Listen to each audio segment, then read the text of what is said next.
Hello, and thank you for purchasing my folding smartphone model. In the next few minutes, I'll show you the basic way to work with the file. Let's start with the objects in the outliner.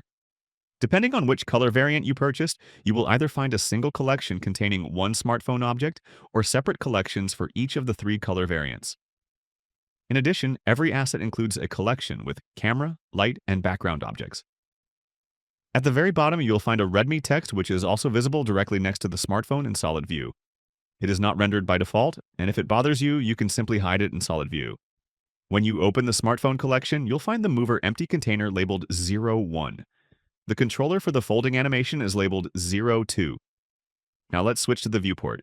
When you move the folding animation controller along the Z-axis, you can see how the folding mechanism is animated. At plus 10 millimeters, the smartphone is closed, like a book resting on your lap. At 0 millimeters, it is fully opened. At minus 10 millimeters, it is closed again, with the outer display facing the camera.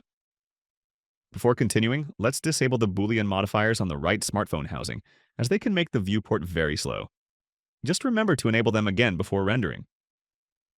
With the controller selected, switch to the timeline. You'll see that the folding mechanism is already pre-animated.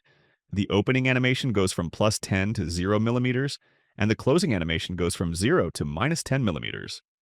You can delete these keyframes if you want a different order, or if you want to build the animation using only one animation type. Of course, it's also possible to stop at an angled position by using a value between 0 and 10 millimeters. After setting your keyframes, open the graph editor to refine the animation. The keyframes are still linear, which causes the animation to stop abruptly. To fix this, select the keyframes in the timeline and convert them to Bezier keyframes. You'll immediately notice that the curve in the graph editor now has handles.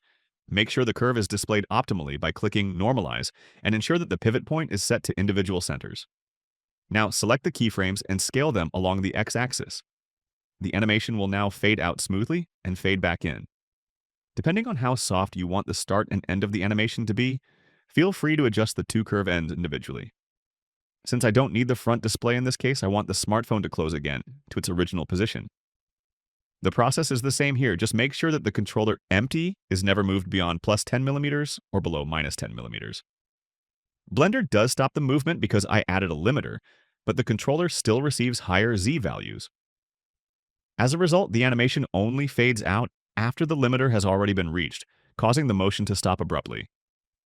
In addition to the folding animation controller, the position, rotation, and scale of the smartphone can be controlled using the 01 controller cube. Just like with the other controller, you can set keyframes and refine the motion to make it smoother and more natural.